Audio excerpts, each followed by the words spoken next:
បាទជំរាបសួរពុកម៉ែបងប្អូននិងប្រិយមិត្តទាំងអស់គ្នាជាពិសេសអ្នកដែលនិយមតាមដាននិងចូលចិត្តផ្សងសំណាងជាមួយឆ្នោតយួនជារៀងរាល់ថ្ងៃ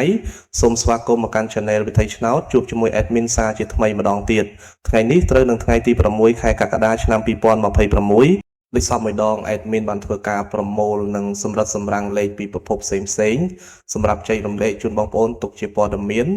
និងយកទៅពិចារណាក្នុងការផ្សងសំណាងមុននឹងចូលទៅមើលលេខថ្ងៃនេះសម្រាប់បងប្អូនដែលទើបតែមកកាន់ Channel ឬមិនទាន់បានចុច Subscribe សូមជួយចុច Subscribe ម្នាក់មួយព្រមទាំងចុច Like ចែករំលែកវីដេអូនិង Comment ពាក្យហេងៗឬ168នៅខាងក្រោមវីដេអូដើម្បីជាកម្លាំងចិត្តដល់ Admin ផងបាទរួចរាល់ហើយតោះយើងទៅមើលលេខសម្រាប់ថ្ងៃនេះទាំងអស់គ្នាលេខ2ខ្ទង់សម្រាប់លេខត្រេង2ខ្ទង់ដែល Admin បានសម្រិតសម្រាំងទុកសម្រាប់ថ្ងៃនេះមានដូចជាលេខទី1 22លេខទី2 25លេខទី3 35លេខទី4 84នេះគឺជាលេខដែល Admin បានជ្រើសរើសសម្រាប់ចែករំលែកក្នុងថ្ងៃនេះបងប្អូនអាចយកទៅពិចារណានិងជ្រើសរើសតាមការយល់ឃើញរបស់ខ្លួនចំពោះអ្នកដែលលេងលេខត្រេង2ខ្ទង់ Admin សូមរំលឹកថាបើបងប្អូនចង់លេងកុំភ្លេចត្រឡប់លេខផងដើម្បីបង្កើនជម្រើសក្នុងការផ្សងសំណាងលេខ3ខ្ទង់គុណសម្រាប់បងប្អូនដែលចូលចិត្តលេខ3ខ្ទង់ថ្ងៃនេះ Admin មានលេខសម្រាប់ចែករំលែកចំនួន2គ្រាប់322គុណ744គុណបងប្អូនអាចយកលេខទាំងនេះទៅពិចារណានិងប្រើជាតម្រុយបន្ថែមតាមការសម្រេចចិត្តរបស់ខ្លួន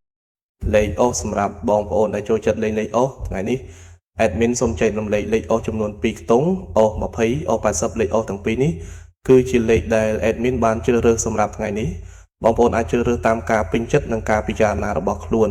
បាទពេលវេលានៃការចែករំលែកតម្រុយលេខសម្រាប់ថ្ងៃនេះក៏បានឈានមកដល់ទីបញ្ចប់ហើយ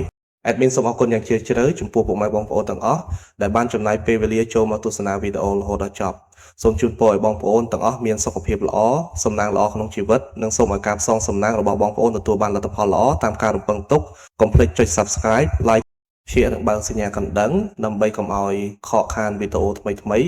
ពី Channel វិថីឆ្នោតសូមជម្រាបលាហើយជួបគ្នានៅវីដេអូបន្ទាប់